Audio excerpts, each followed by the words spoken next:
మరలా సంఘం అందరితో ప్రకటిస్తుంది. మనుషుల్లోనికి ఆ దయ్యాన్ని పంపించేయబోతున్నాయి. ఇప్పుడు ఆ దయ్యాలు వెళ్ళి మనుషులకు వెళ్ళడం తెలుసా? మనల్ని ప్రేమించేవాడు మనం ప్రేమించాడు, మనల్ని ఎన్నడూ అననివాడు మాట అంటాడు, ఎన్నడూ తిరుగుబాటు చేయని వాడు తిరుగుబాటు చేస్తాడు. దీనికి వ్యతిరేకం రాయించుకోండి, వ్యతిరేకం వస్తుంది.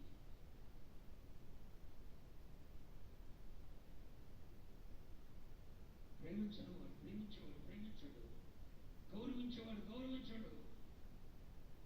అధికారుల్లో ఉండి, నాయకులలో ఉండి, ప్రజల్లో ఉండి అంత అంత యాంటీగా సైతాన్ని ఎక్కడెక్కడ ఎవరిలో దెయ్యాన్ని పంపించేయాలో, ఆ గ్రామంలో ఎంతమందిని పంపించాలో, ఆ ప్రాంతంలో ఎంతమందిని పంపించాలో, అధికారుల్లో ఎంతమందిని పంపించాలో ఆ దెయ్యములను పంపించి ఆ దెయ్యముల ద్వారా కఠినత్వాన్ని కలుగజేసి, గర్వాన్ని కలుగజేసి, అసూయ కలుగజేసి, అపార్థాలు పుట్టించి ఒకలాంటి వ్యతిరేకతను తీసుకొని వచ్చి యాంటీగా చేయాలని సాతాను దెయ్యములన్నీ ఏకమై ఒకే ఒక పని మీద ఉన్నాయి.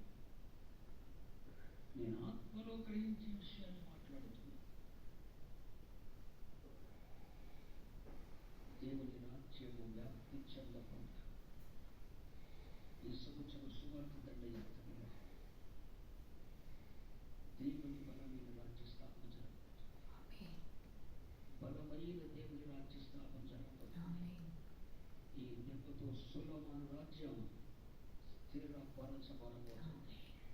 భూదిగంతముల వరకు స్థిరపరచబడబోతుంది. సమాధాన రాజ్యం, జీవము గల దేవుని రాజ్యం స్థిరపరచబడబోతుంది.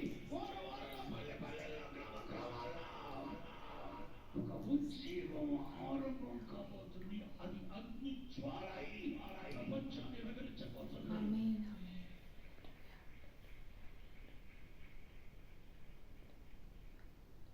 ఇది అర్థమైపోయింది. సైతాను సమూహం అంతా